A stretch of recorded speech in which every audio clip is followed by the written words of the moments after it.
the phrase here from the Four Seasons founder is, if you want to become rich, like excellence is the capacity to take pain, right? How much pain can you take? And when you look at people in your organization, the people that are maybe, or not even your organization, people around you, it's not that you're smarter than them or anything. Most of the time, we're like pretty much the same level of intelligence, right? Yeah. I think that's the case with most people. But then they complain, they blame the rich. It's like, oh, why can't I be rich or whatever?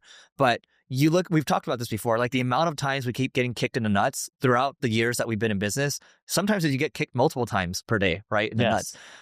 It is your capacity to take pain, because never once in my, 15, 16 years of knowing you, have you completely lost your mind when things got difficult, right?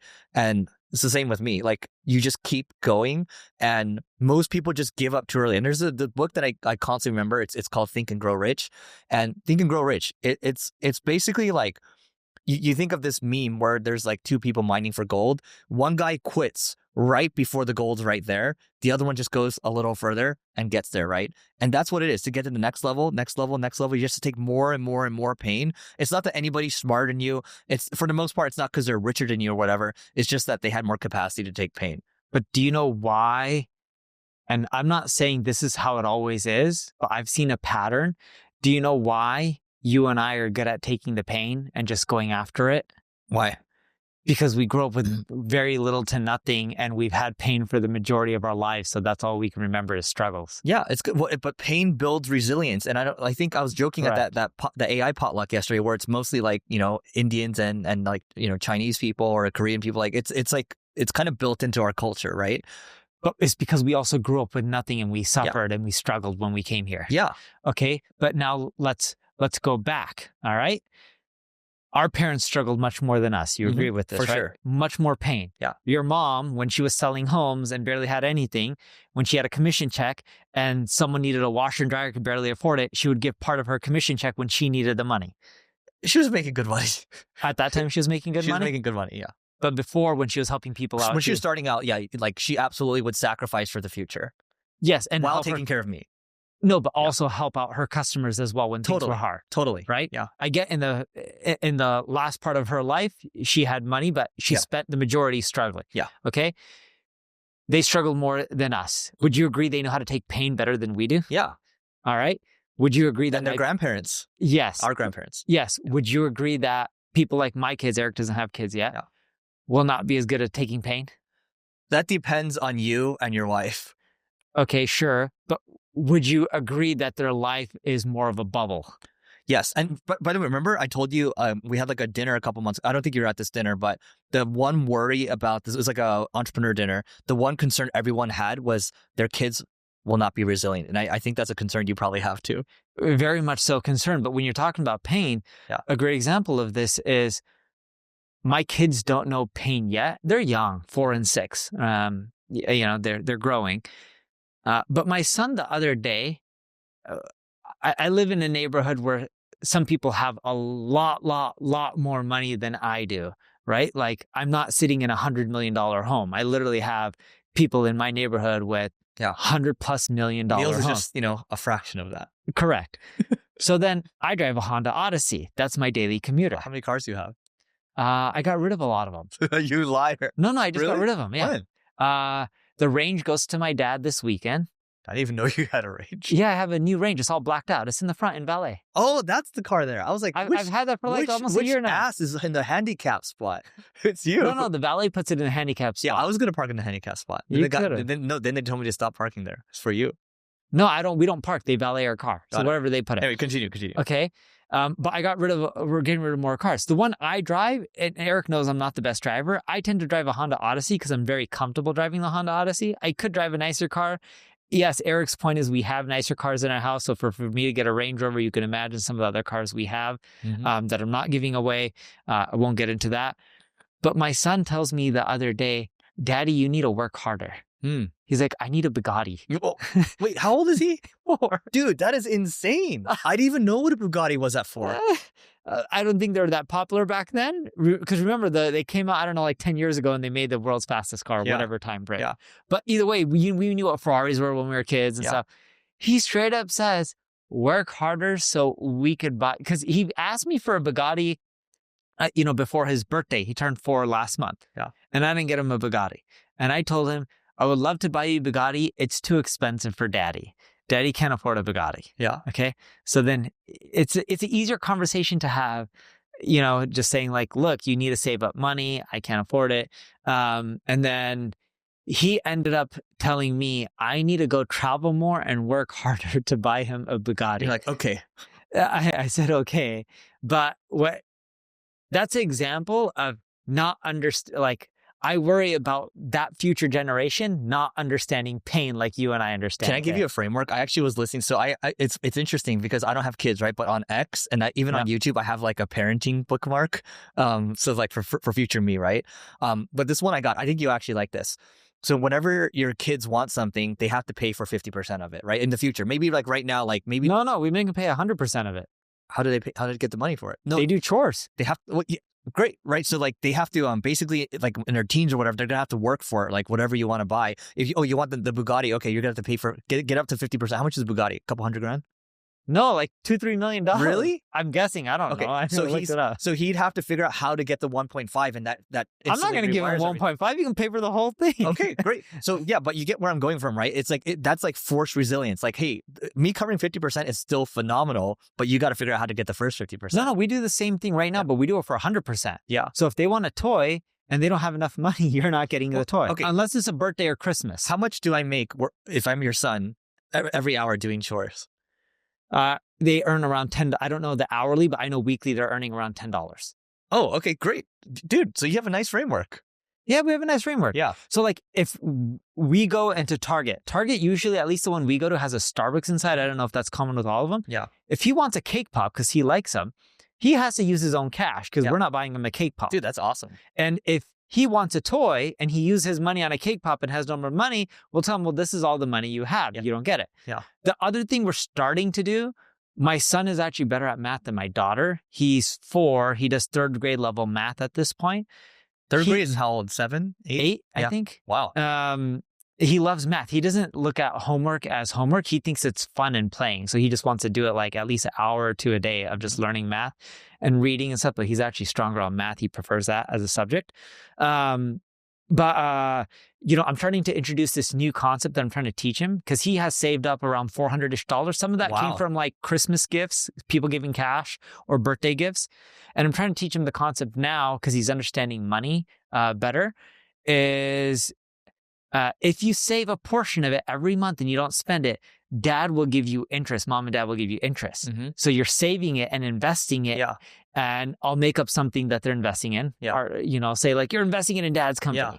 And then they'll get interest on it. Maybe I'll give them like 5% a month. I know that's not realistic, but a large enough amount where they're just like, wow, I can make money saving. Because if I give them like a quarter, they're going to be like, whoop-de-doo. But if I make it large enough, not too big where they can buy tons of stuff, but if I'm like, wow, you made an extra $10 by saving and not spending, it'll teach them to save and then invest as well. So let me break this into like a takeaway for everyone here, because what it comes down to is okay, we grew up where it was tougher for us and we had to learn the resilience. You've built a system for resilience for your kids, right? I'm trying to. Yeah. And by the way, I got a lot of it from you. You're the one who talked about this like a year ago. I don't think you recall. I don't recall. Yeah, I forget things quickly. That's why I try to get it out. But I think if you're listening to this, you're like, well, why can't I be rich? It's just a matter of how do you build that system where you tolerate pain and you understand the pain actually helps you get to the next level.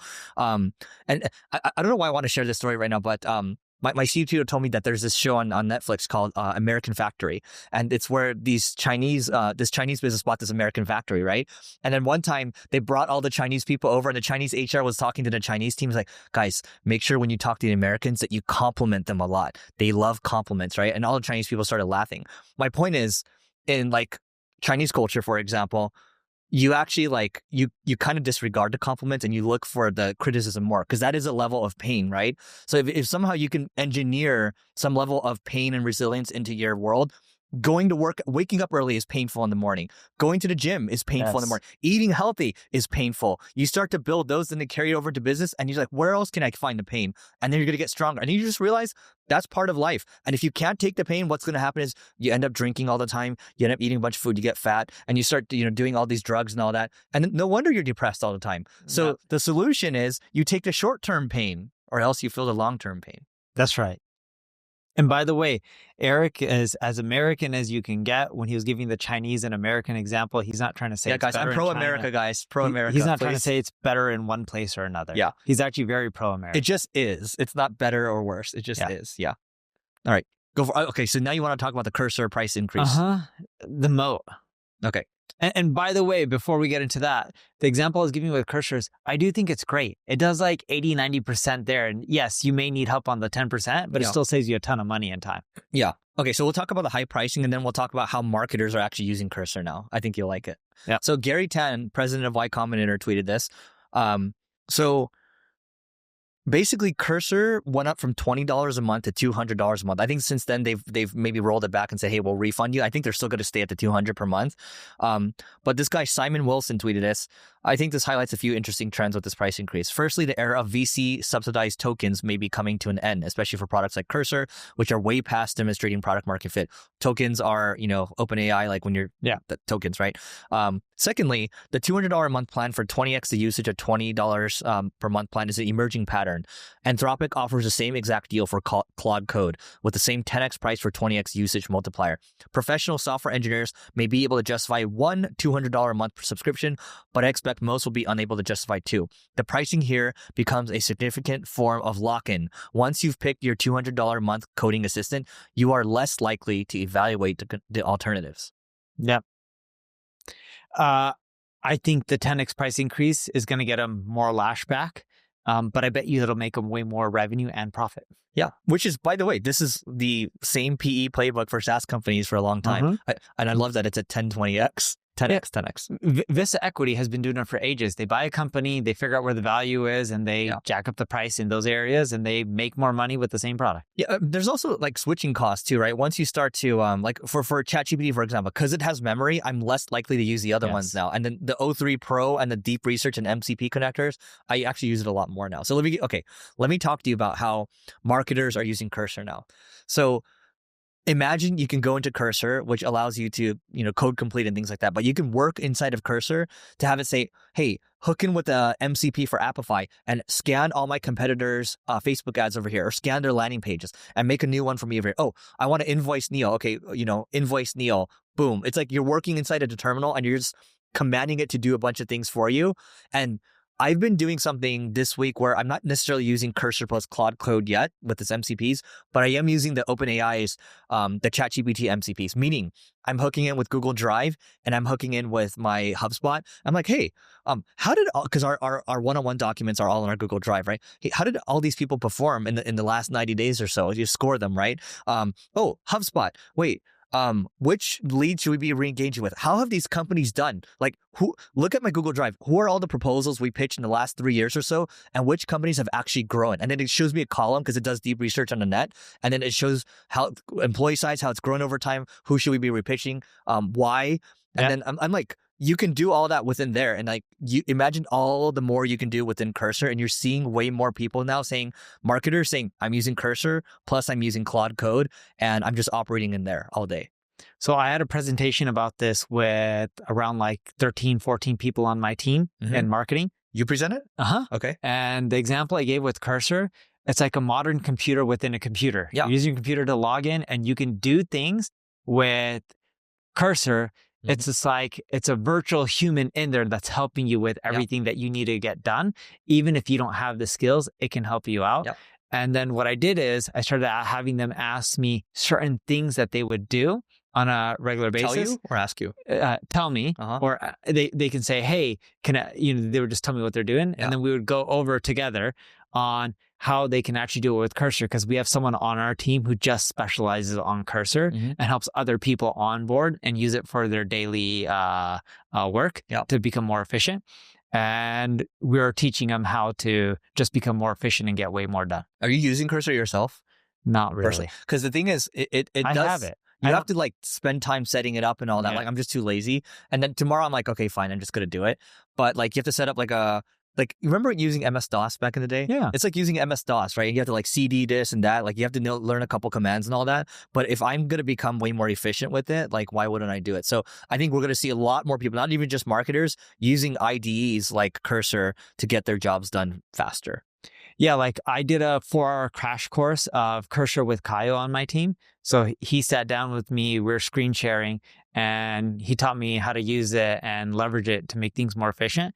And then at the end of 4 hours, it was great. I really ended up learning a lot about Cursor. I should be using it more and more, but the majority of the stuff I do on a daily basis has no need for a Cursor or a ChatGPT or any of them, because a lot of my stuff isn't research or actually doing busy work. A lot of my day is like selling to customers, building relationships, speaking, doing meetings. But if I had to pick like one thing, most of my stuff that I do on a daily basis is actually just pushing.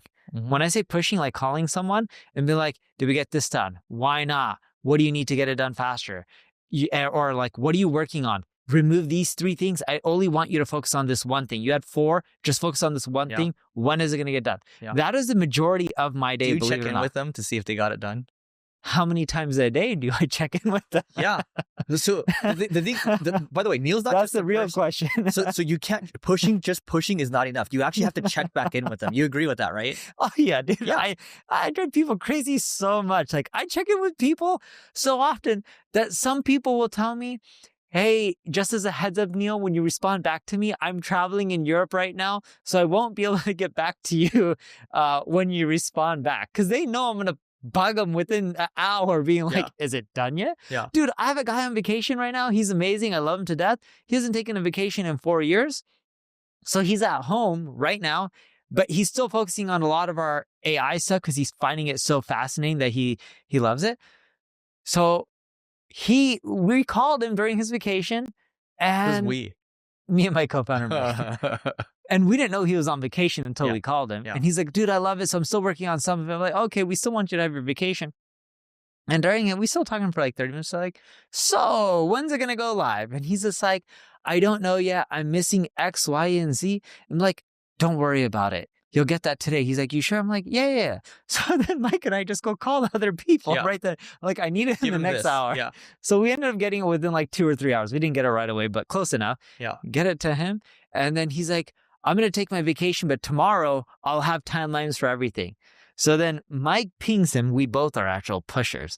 And it was funny. Dude, what was the message? I gotta reread this. It was where's Mike?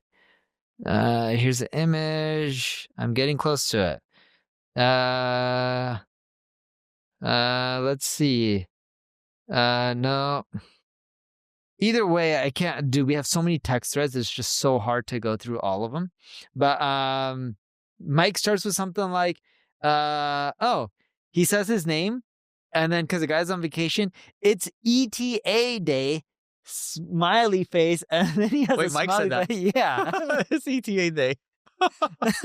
So we're like, and then I'm messaging him too. So once we got the ETA, and then I'm like, cool, that's for UberSys, but what's the ETA for ATP or Answer the Public, right? And I know he doesn't have everything for it, but you still got to ask.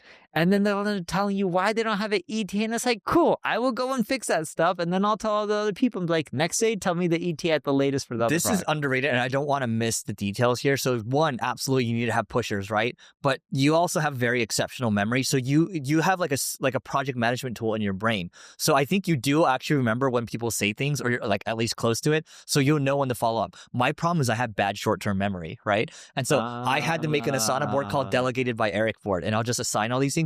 But even that gets annoying, right? So I hope I just gave myself an idea. There's going to be AI listening to me the whole time, and it's going to be the remember pusher, and it's going to keep pushing. Because, guys, this might seem like it's annoying and it's micromanagement or whatever, but if you don't push, you're not going to get the important things done because people just don't care as much as you do. It's just the reality.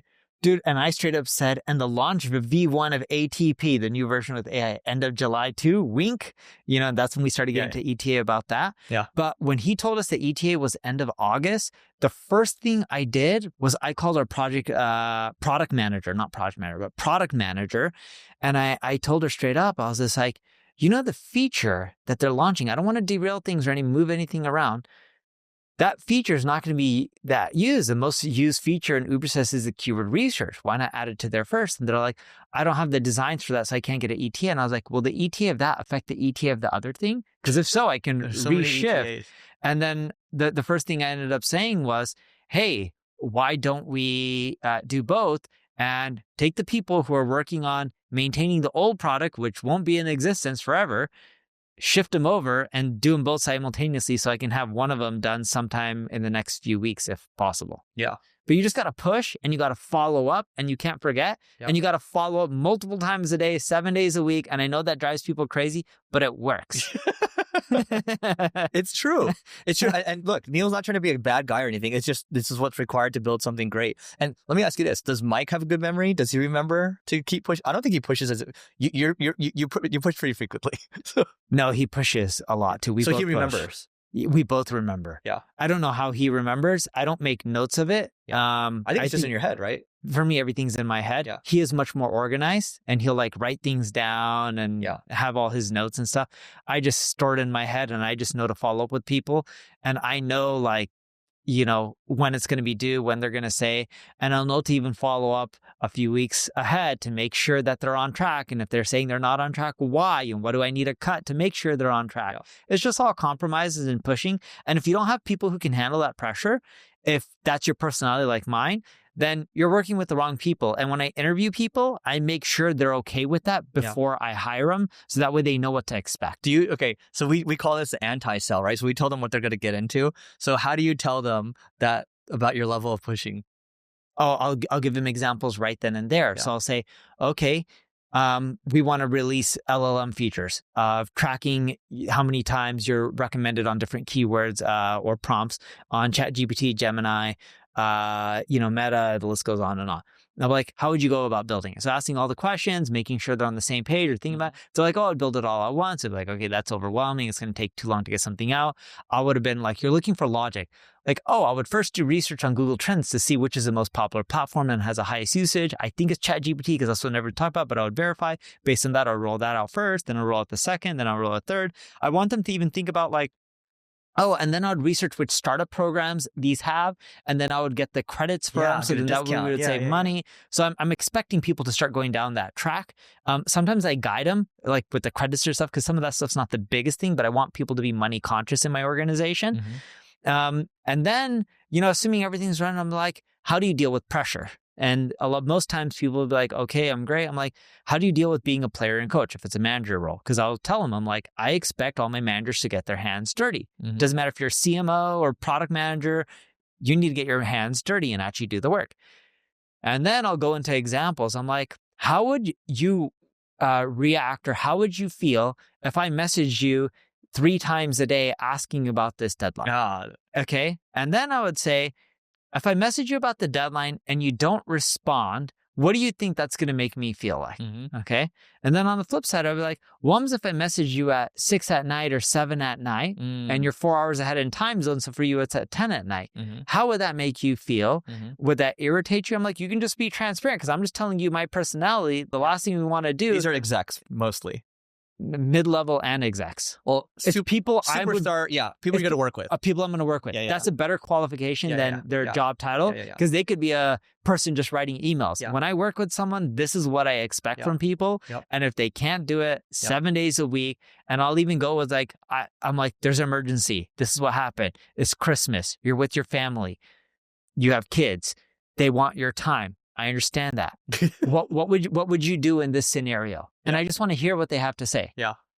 And I know it sounds crazy. I'm looking forward, and I know people are going to hate me for this. I'm looking forward to people who will be like, I would tell you I'm with my family. I would find out how urgent it is and how much money we're losing. I would respond.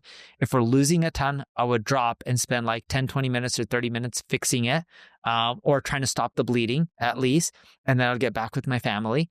Or they're like, if it's not that much of an emergency and it's only costing us $100 or $1,000 a day, I would ask you, are you okay with this loss or do you want me to fix it right now? Yeah. And I would tell them, I'm okay with the $1,000 loss. Okay, this is the last question and then we can go eat our lunch because I really need to pee too. When you set the expectation, because this for sure will freak some people out, what % churn at that point you think after you set the expectation from the interview? 15, 20%. Okay. Churn. So yeah. The rest stay. But keep in mind, we have my co-founder, HR, other people on my team who have interviewed those people in advance before I've got to them. So they've already weeded out a lot of stuff. You're the final one. And they've already set the expectations on how demanding I am. Yeah. And they show them examples of emails, text messages. Yeah. And Slack messages. Oh, they're like priming them through the whole thing. They'll even show like call logs of how many times I'm FaceTiming audio them. And when they don't answer, I just keep going and going and going. Yeah, you do. So they know what to expect working with me. And I know I'm not, let me just say this. I'm not an easy person to work with. This is why I'm not the CEO of my organization. And I focus on the areas I believe I can have the highest lift. And I work with the people that can help me get there. And in advance, we know if those people will have the personality to be adaptable to work with me and will be okay mentally to work with me. There's two things here. One, you're setting expectations up front, which is super important, right? And the second one I forgot. So we're going to end the episode here. See you guys later. Please don't forget to rate, review, subscribe.